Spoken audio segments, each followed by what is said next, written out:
Welcome in, everybody, to the flagship podcast recap of Texas's feel-good 55-0 victory over winless Sam Houston. I am Chip Brown of Horns247.com, joined as always by my esteemed and dapper colleague. He's playing hurt tonight, folks. Eric Henry of Horns247.com. Eric, we just came from the post game where we heard from Steve Sarkisian, we heard from Arch Manning, we heard from Ryan Wingo and the Longhorn players, and this was about as feel good as it can get for a team that was struggling to find any kind of rhythm or momentum on offense. Defensively, Texas has been rock solid, through the first 3 games, now 4 games of the season. But the offense, as we know, last week, Arch Manning, 10 straight incompletions at one point, got booed after the 9th straight incompletion by his own fans. Tonight, he didn't give anyone a chance to question anything because Texas scored on its first 9 possessions. I mean, they had 10 possessions, Eric, for crying out loud. Arch Manning finishes with 18 of 21, 86% completion rate, 309 yards, 3 touchdowns, no turnovers, 2 touchdowns rushing, Eric. It was against Sam Houston. They have an off week, and then it's to your great state of Florida to face the Gators, who lost tonight to Miami and went 0 of 13 on third down, did the Gators. So, Eric, your thoughts on what we saw tonight?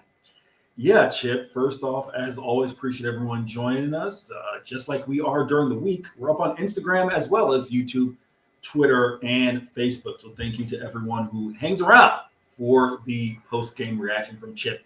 And I'm glad to have Chip Brown back in the saddle as well here at DKR. To Chip, to your point, it's the question I asked Steve Sarkisian was, how crucial was this outing just for your offense, just to get the momentum? A lot of the conversation has been around Arch Manning and what he needs to do to find his rhythm, get his confidence, get his swagger back, right? We heard Michael Taft say his guy got his swagger back post-game.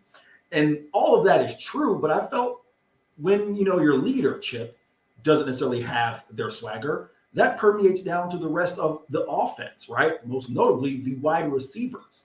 Ryan Wingo, Chip, I guess that trip to St. Louis was not all for naught. At one point in time, we kind of speculated, like, man, maybe that trip to St. Louis wasn't the best idea. Well, you saw the connection between Wingo and Arch Manning. I got to start there. I know you'll have thoughts on it as well, but that to me was encouraging to see, Chip. And I guess we'll get the elephant in the room out of the way, right? I understand it was against Sam Houston. That is a very viable point to make, right? It's a very real point to make that this is against an 0-4, now 0-4 team in Conference USA who had and still has, after the game, one of the worst pass defenses in the nation. However, and this is the point that I think you and I agreed on as we were walking back from Steve Sarkisian's postgame back to do the video, back to do this postgame, is at least they made the opponent look like the way that they should look, right? That is key. So yes, getting that connection with Ryan Wingo, DeAndre Moore back into the offense. You saw Jordan Washington catch a touchdown. All encouraging signs. Again, I get it. It wasn't against a great opponent. However, there's just something nice to get your swagger back, Chip. Sometimes you just need that. It's like, Chip, you played tennis, you played golf. Sometimes you just need to see one go in, and then the rest will follow. Yeah, 11 explosive pass plays, 9 explosive running plays, 20 total explosive plays. Texas rolls up 607 yards of offense, 343 through the air, 264 on the ground on 41 carries, an average of 6.4 yards per carry.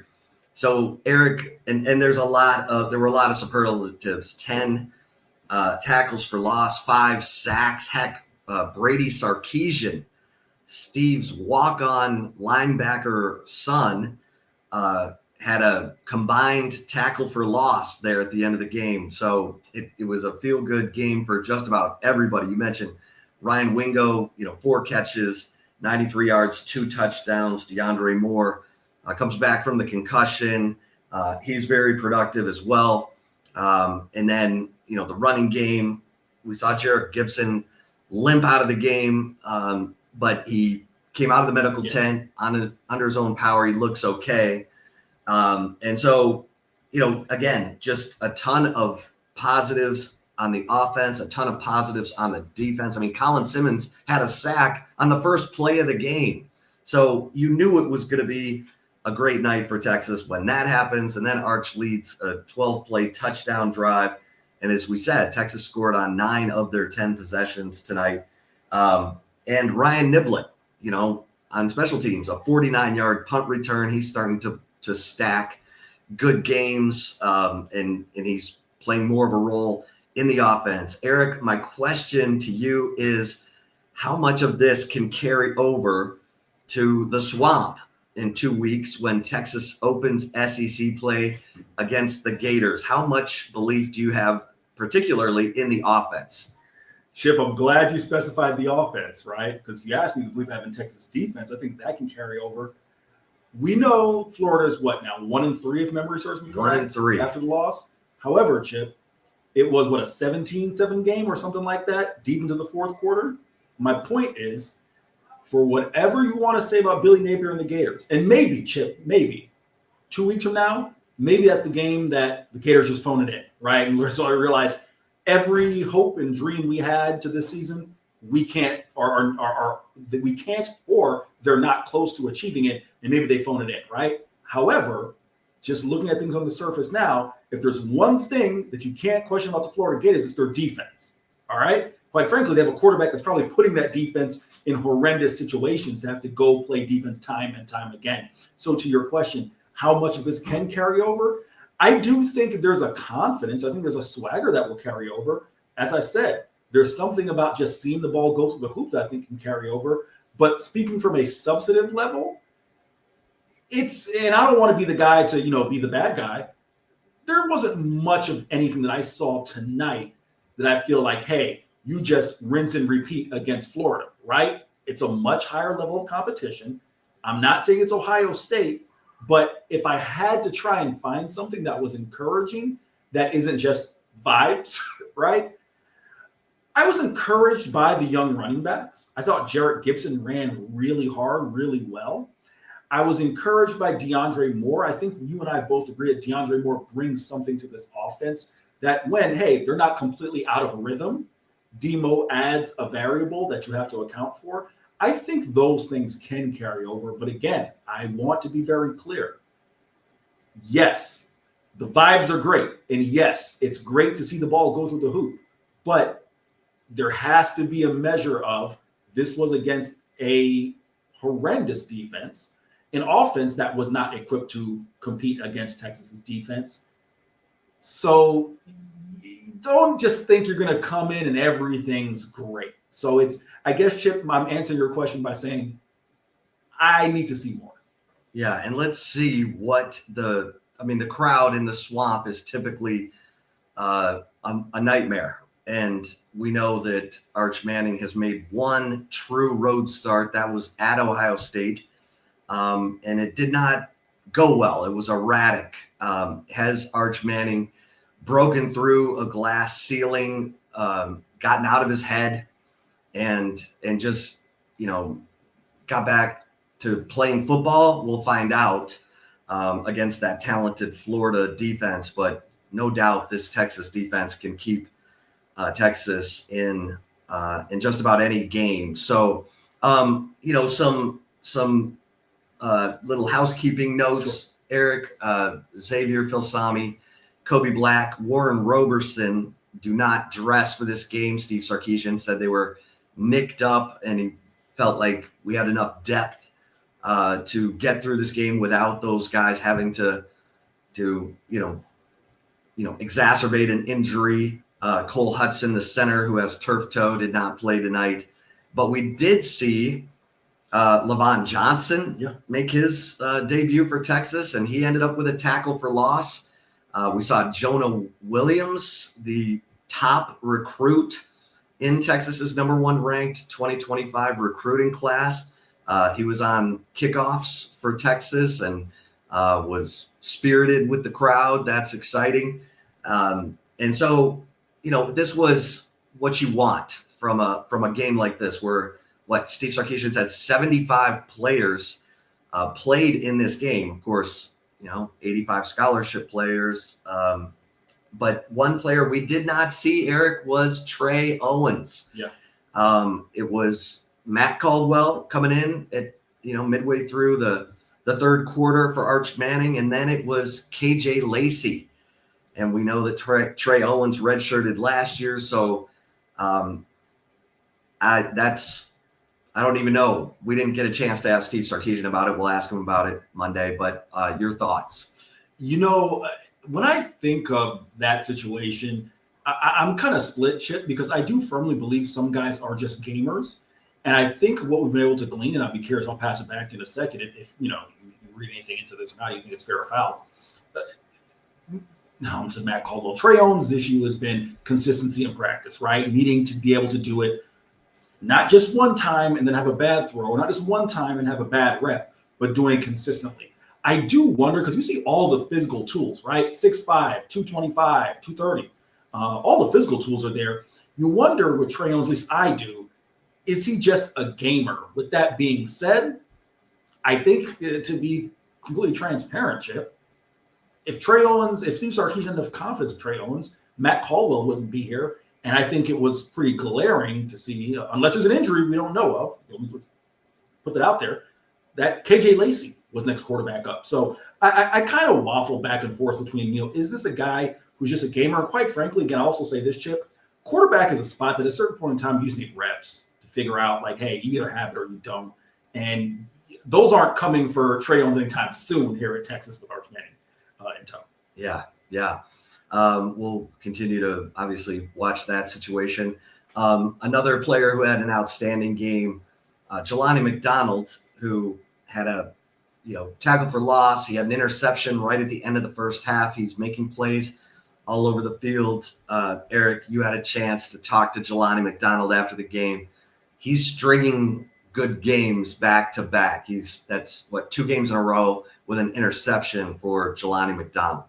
Jelani McDonald's a really interesting player, right? When Steve Sarkisian was asked about him post-game, he talked about him, of course, being an athlete during this time up there at Waco and playing multiple spots on offense. And I think, Chip, he is kind of, represents a lot of guys who, are great athletes, but then it's time to find a home for them, right? I think Michael Terry could be another guy like that in a couple of years, right? Who, you have a real unique talent. And Steve Sarkisian emphasized he's always had the physical gifts, right? But it's just about him learning the game from one position.